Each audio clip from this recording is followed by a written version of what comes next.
Merci. La parole est à notre collègue Jean-Jacques Lozach du groupe socialiste, écologiste et républicain pour 3 minutes.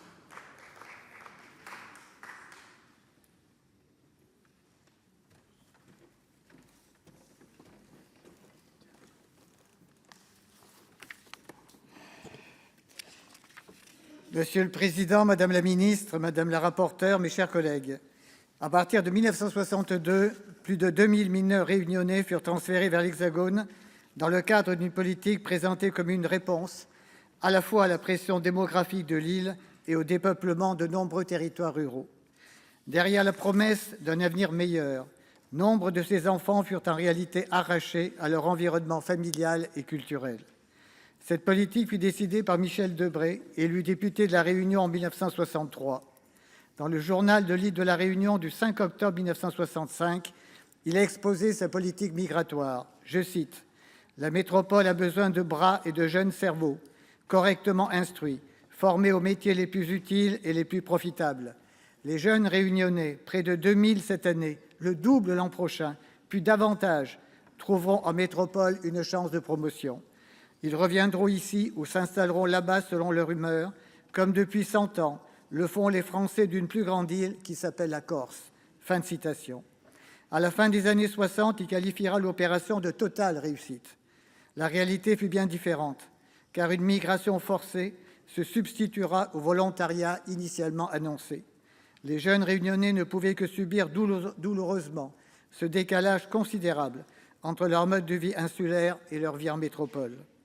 S'ajoutèrent souvent aux difficultés d'adaptation climatique le déracinement, l'éclatement des fratries, l'éloignement durable des familles, la barrière de la langue et des comportements parfois racistes vis-à-vis de ces Français métissés qui pensaient revenir un jour sur leur île mais ne le purent quasiment jamais.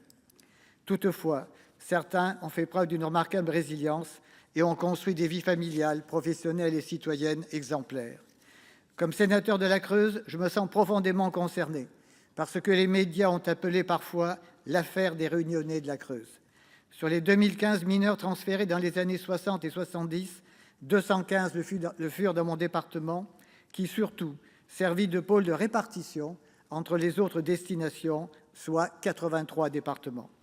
J'ai pu mesurer combien les cicatrices demeuraient ouvertes, combien la quête des origines restait douloureuse et combien le traumatisme continuait à marquer les parcours individuels et familiaux.